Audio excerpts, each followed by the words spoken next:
dilemma. Imagine being forced to choose between your beloved pet or the roof over your head, literally. Well, that's the decision, I should say, a Fort Myers woman has to make after her condo's management says her dog's got to go. Corner Corner's Colleen Hogan is getting both sides of the story tonight. Zara's rents a condo at South Point West in Fort Myers, and now she has to quickly decide either to get rid of her dog or face eviction. She says the condo board recently changed the rules on who can have pets, but the property manager says that's just not true. Oh boy, you want a snack? You gonna sit?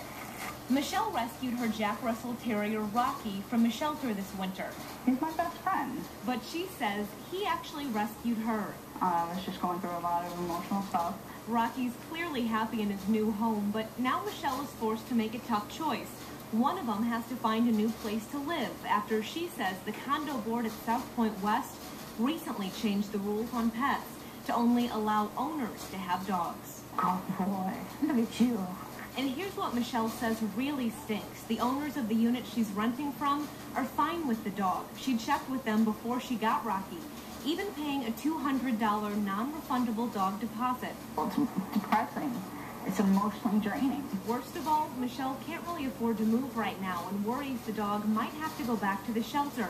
So I called the property manager to see if there was anything they could do.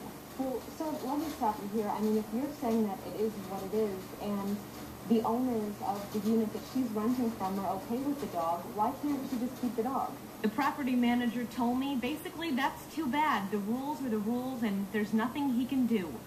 The property manager says Michelle signed off on the rules when she moved in years ago, and they've had 2 other renters with dogs have to move out because of the policy. Colleen Hogan, Fox 4 in your corner. All right, we'll be checking in next week with the representatives from the condo to see if they could provide documents proving that Michelle signed off on that pet policy when she moved in. But we also want to know what you think about this. Should the condo board make an exception in this case since the owners are fine with the dog?